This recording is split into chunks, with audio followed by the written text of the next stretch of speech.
He's a business person and an entertainer. Ronald Reagan was an entertainer, and so that made him a great communicator because he could stick to his lines. So Trump is a modern interpretation of that, and he's, more authentic.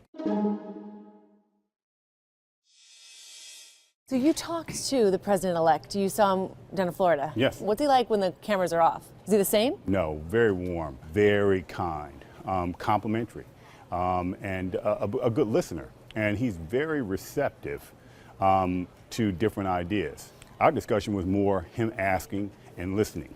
And we talked about a number of issues. One of the things we talked about, which is very important to me, is equal access to economic opportunity for minorities and women.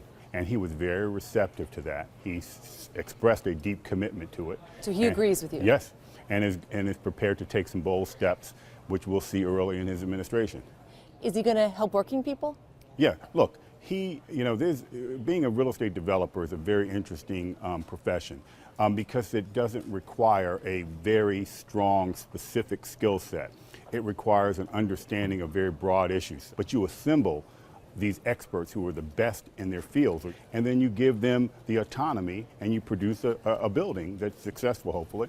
I think he'll run the country that way. And one of the number one things about building buildings and building them well is getting good value for your money. Right. So I think we'll see a much more efficient government that's going to be able to do more with the money they have. You raised money for President Obama when he was running, and you've advised him on economic issues. You probably don't agree 100% with Donald Trump on his social platform, do you? Look, there are a number of social issues confronting this country and confront the president on a daily basis. And so I, just like many other Americans, have a specific area of focus. And I'll tell you something that people have been focused on. African American turnout in this election was down 11%. Mm-hmm. Over 2 million less African Americans voted in the general election. Why do you think? Because I think that they were turned off and not engaged by the message of Clinton, and so they were not willing to vote for her. And so they were giving Donald Trump a chance because they were not coming out to vote against him. Minorities and women are upwardly mobile focused. Right. And I think that they wanted to kind of try something different. Do you think he's going to have the policies that are going to allow African Americans, women, minorities, millennials to be upwardly mobile again?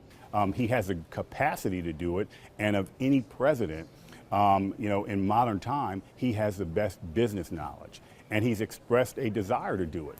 And look, up until the wire, he was competing for African American votes, offering a new deal for Black America. Even his statement about, Black America or African Americans, what in the hell do you have to lose? Well, that was a powerful question because he was talking. But it offended a lot of people. I wasn't offended by it. Look, and I'm not struggling. But I do understand as a community, when we look at these measurements economically, in terms of economic success, household net worth, household income, personal income, home ownership, education, and you look at African Americans being at the bottom, well, is there any further place to drop than the bottom? And so I think you've got to start trying something differently.